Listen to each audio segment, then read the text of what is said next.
তো অনেক ডাক্তার দেখাইছি, আমার হাঁটুতে ব্যথা করে। সবাই বলে হাঁটু ক্ষয় হয়ে গেছে।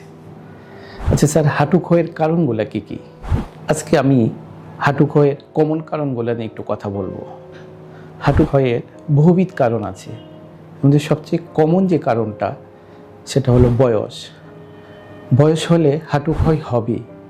বয়সের কারণে হাঁটু ক্ষয় হয়ে থাকে, যাকে আমরা বলি ডিজেনারেটিভ চেঞ্জ, মানে বয়সজনিত হাড়ের ক্ষয়জনিত রোগ। আমাদের হাঁটু দুইটা হাড় দিয়ে তৈরি হয়। থাই বোন বা ফিমার উপরে থাকে, আর নিচের দিকে থাকে লেগ বোন বা টিবিয়া। এই ফিমারের লয়ার এন্ড এবং আপার এন্ড, টিবিয়ার আপার এন্ড মিলে হাঁটু তৈরি হয়, যাকে আমরা নি জয়েন্ট বলি। এই হাঁটুর একটা আবরণ থাকে, যাকে কার্টিলেজ বলি। এই কার্টিলেজটা আসলে তখন ক্ষয় হয়ে যায়। ক্ষয় হইলে ব্যথা হয়। কেন ব্যথা হয়? কারণ কার্টিলেজ ক্ষয় হইলে বোন এক্সপোজড হয়ে যায়, যার ফলে ফিমারের লয়ার পার্ট এবং টিবিয়ার আপার পার্ট তখন ওয়েট বিয়ারিংয়ের সময় ঘষা খায়, ব্যথা হয়।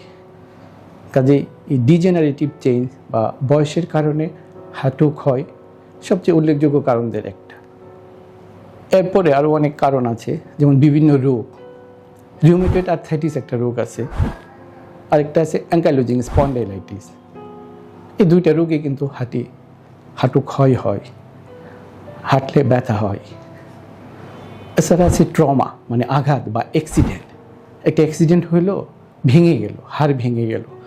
আমরা ফিক্স করি বা প্লাস্টার করি, যাই করি, আমরা যদি হাঁটুর যে আর্টিকুলার সারফেস মানে জয়েন্ট সারফেসটাকে ঠিকমতো না বসাই, ঠিকমতো যদি না বসে, তখন কিন্তু হাঁটু ক্ষয় হয়। তারপর আরেকটা কারণ হলো যে হাঁটু ক্ষয় নাই কিন্তু হাঁটুতে ব্যথা হইতে পারে।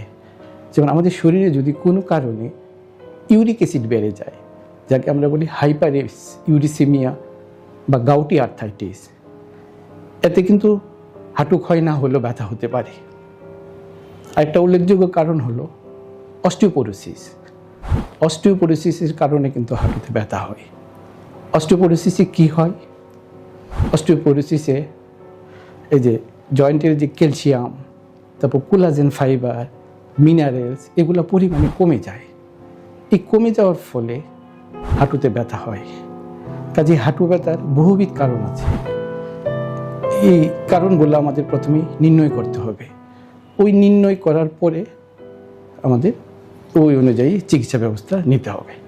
ধন্যবাদ।